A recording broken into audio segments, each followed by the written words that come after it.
गणों के मुख से और नारद से भी सती के दग्ध होने की बात सुनकर दक्ष पर कुपित हुए शिव का अपनी जटा से वीरभद्र और महाकाली को प्रकट करके उन्हें यज्ञ विध्वंस करने और विरोधियों को जला डालने की आज्ञा देना।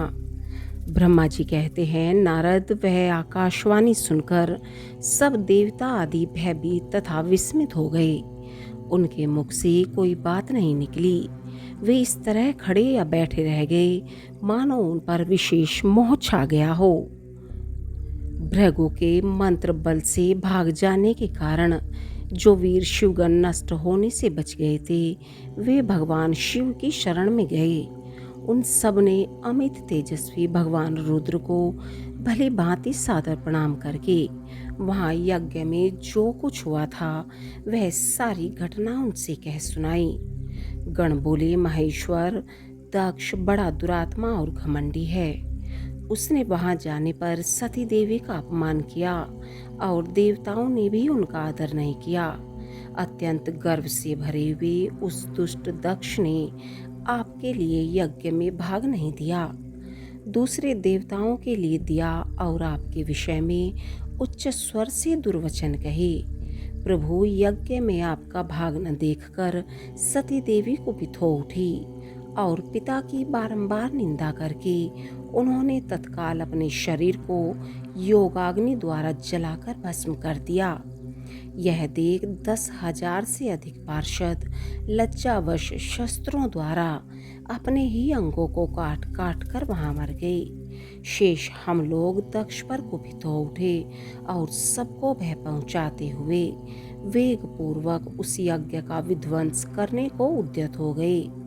परंतु विरोधी भृगु ने अपने प्रभाव से हमें तिरस्कृत कर दिया। हम उनके मंत्र बल का सामना नहीं कर सके। प्रभु विश्वम्बर, वे ही हम लोग आज आपकी शरण में आए हैं। दयालु, वहाँ प्राप्त हुए भय से आप हमें बचाइए, निर्भय कीजिए। महाप्रभु, उस यज्ञ में दक्ष आदि सभी दुष्टों ने घमंड में आकर आपका विशेष रूप से अपमान किया है। कल्याणकारी शिव, इस प्रकार हमने अपना सती देवी का और मूढ़ बुद्धि वाले दक्ष आदि का भी सारा वृतांत कह सुनाया। अब आपकी जैसी इच्छा हो वैसा करें। ब्रह्मा जी कहते हैं, नारद, अपने पार्षदों की यह बात सुनकर भगवान शिव ने वहाँ की सारी घटना जानने के लिए शीघ्र ही तुम्हारा स्मरण किया। देवर्षि, तुम दिव्य दृष्टि से संपन्न हो, अतः भगवान के स्मरण करने पर तुम तुरंत वहां आ पहुँचे और शंकर जी को भक्ति पूर्वक प्रणाम करके खड़े हो गए। स्वामी शिव ने तुम्हारी प्रशंसा करके तुमसे दक्ष यज्ञ में गई हुई सती का समाचार तथा दूसरी घटनाओं को पूछा। तात, शंभु के पूछने पर शिव में मन लगाए रखने वाले तुमने शीघ्र ही वह सारा वृतांत कह सुनाया जो दक्ष यज्ञ में घटित हुआ था।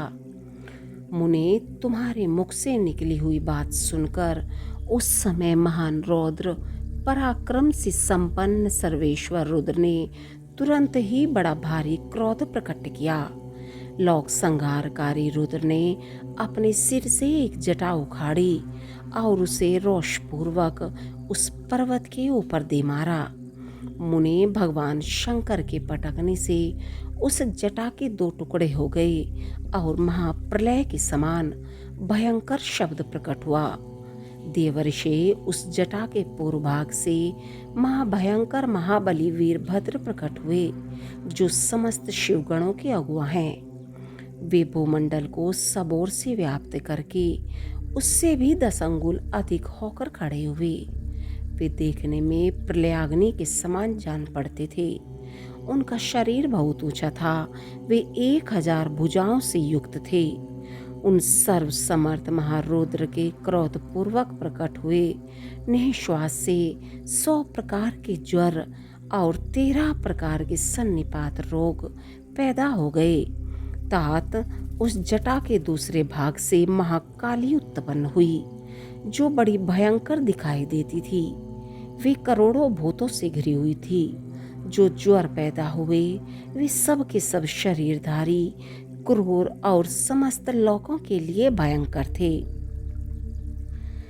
वे अपने तेज से प्रज्वलित हो सब और दाह उत्पन्न करते हुए से प्रतीत होते थे। वीरभद्र बातचीत करने में बड़े कुशल थे। उन्होंने दोनों हाथ जोड़कर परमेश्वर शिव को प्रणाम करके कहा। वीरभद्र बोले, महारुद्र, सोम, सूर्य और अग्नि को 3 नेत्रों के रूप में धारण करने वाले प्रभु, शीघ्र आज्ञा दीजिए। मुझे इस समय कौन सा कार्य करना होगा? ईशान, क्या मुझे आधे ही क्षण में सारे समुद्रों को सुखा देना है या इतने ही समय में संपूर्ण पर्वतों को पीस डालना है? मैं एक ही क्षण में ब्रह्मांड को भस्म कर डालूं या समस्त देवताओं और मुनीश्वरों को जलाकर राख कर दूं? शंकर, ईशान, क्या मैं समस्त लोकों को उलट पलट दूं या संपूर्ण प्राणियों का विनाश कर डालूं? महेश्वर, आपकी कृपा से कहीं कोई भी ऐसा कार्य नहीं है जिसे मैं न कर सकूं। पराक्रम के द्वारा मेरी समानता करने वाला वीर न पहले कभी हुआ है और न आगे होगा। शंकर, आप किसी तिनके को भेज दें तो वह भी बिना किसी यत्न के क्षण भर में बड़े से बड़ा कार्य सिद्ध कर सकता है, इसमें संशय नहीं है। शंभो, यद्यपि आप लीला मात्र से सारा कार्य सिद्ध हो जाता है, तथापि जो मुझे भेजा जा रहा है यह मुझ पर आपका अनुग्रह ही है। शंभो, मुझ में भी जो ऐसी शक्ति है वह आपकी कृपा से ही प्राप्त हुई है। शंकर, आपकी कृपा के बिना किसी में भी कोई शक्ति नहीं हो सकती। वास्तव में आपकी आज्ञा के बिना कोई तिनके आदि को भी हिलाने में समर्थ नहीं है, यह निसंदेह कहा जा सकता है। महादेव, मैं आपके चरणों में बारंबार प्रणाम करता हूँ। आप अपने अभीष्ट कार्य की सिद्धि के लिए आज मुझे शीघ्र भेजिए। शंभो, मेरे दाहिने अंग बारंबार फड़क रहे हैं, इससे सूचित होता है कि मेरी विजय अवश्य होगी। अतः प्रभु, मुझे भेजिए। शंकर, आज मुझे कोई अभूतपूर्व एवं विशेष हर्ष तथा उत्साह का अनुभव हो रहा है और मेरा चित्त आपके चरण कमल में लगा हुआ है। अतः पग पग पर मेरे लिए शुभ परिणाम का विस्तार होगा। शंभो, आप शुभ के आधार हैं। जिसकी आप में सुदृढ़ भक्ति है उसी को सदा विजय प्राप्त होती है और उसी का दिनों दिन शुभ होता है। ब्रह्मा जी कहते हैं, नारद, उसकी यह बात सुनकर सर्वमंगला के पति भगवान शिव बहुत संतुष्ट हुए और वीरभद्र, तुम्हारी जय हो, ऐसा आशीर्वाद देकर वे फिर बोले। महेश्वर ने कहा, मेरे पार्षदों में श्रेष्ठ वीरभद्र, ब्रह्मा जी का पुत्र दक्ष बड़ा दुष्ट है। उस मूर्ख को बड़ा घमंड हो गया है, अतः इन दिनों वह विशेष रूप से मेरा विरोध करने लगा है। दक्ष इस समय एक यज्ञ करने के लिए उद्यत है। तुम याग परिवार सहित उस यज्ञ को भस्म करके फिर शीघ्र मेरे स्थान पर लौट आओ। यदि देवता, गंधर्व, यक्ष अथवा अन्य कोई तुम्हारा सामना करने के लिए उद्यत हो तो उन्हें भी आज ही शीघ्र और सहसा भस्म कर डालना। दधीची की दिलाई हुई मेरी शपथ का उल्लंघन करके जो देवता आदि वहां ठहरे हुए हैं उन्हें तुम निश्चय ही प्रयत्न पूर्वक जलाकर भस्म कर देना। जो मेरी शपथ का उल्लंघन करके गर्वयुक्त हों वहां ठहरे हुए हैं वे सब के सब मेरे द्रोही हैं, अतः उन्हें अग्निमय माया से जला डालो। दक्ष की यज्ञशाला में जो अपनी पत्नियों और सारभूत उपकरणों के साथ बैठे हैं उन सबको जलाकर भस्म कर देने के पश्चात फिर शीघ्र लौट आना। तुम्हारे वहां जाने पर विश्व देव आदि देवगण भी यदि सामने आ तुम्हारी सादर स्तुति करें तो भी तुम उन्हें शीघ्र आग की ज्वाला से जलाकर ही छोड़ना।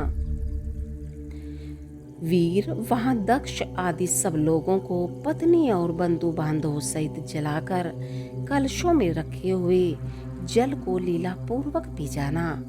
ब्रह्मा जी कहते हैं, नारद, जो वैदिक मर्यादा के पालक, काल के भी शत्रु तथा सबके ईश्वर हैं, वे भगवान रुद्र रोष से लाल आंखें किए महावीर वीरभद्र से ऐसा कहकर चुप हो गए।